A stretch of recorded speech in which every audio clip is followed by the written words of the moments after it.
J'ai commencé par dessiner. Ensuite, j'ai fait les Beaux-Arts de Marseille-Lumini. J'ai fait le cycle de 5 ans plus une année 6 ans.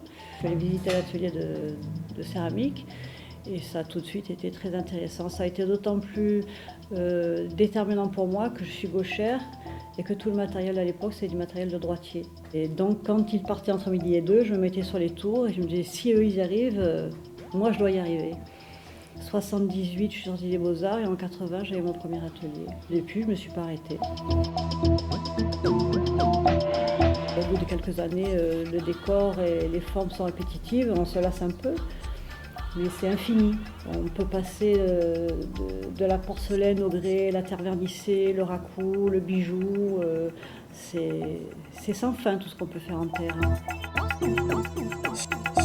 Cet hiver, je me suis attelée à prendre une nouvelle terre, essayer de trouver de nouveaux décors, et c'était passionnant, vraiment passionnant. Dans une production qui se vend, qui tourne, on peut s'engourdir et manquer effectivement d'un peu d'imagination. Il faut tout le temps essayer de trouver de nouvelles voies. Bon, il ne faut pas perdre de vue que on fait ce métier-là pour en vivre aussi, hein. C'est pas essentiellement pour se faire plaisir. Donc il faut la pierre d'achoppement, c'est le plaisir qu'on a à faire les choses et la rentabilité que ça nous procure. Dans la relation avec les gens, les acheteurs, c'est très gratifiant. Mais un jour, un monsieur m'a dit, mais quand on rentre chez vous, c'est comme si on rentrait dans un livre d'enfant. Et ça, vraiment, ça me fait extrêmement plaisir. Mais nous, on vend du rêve, essentiellement.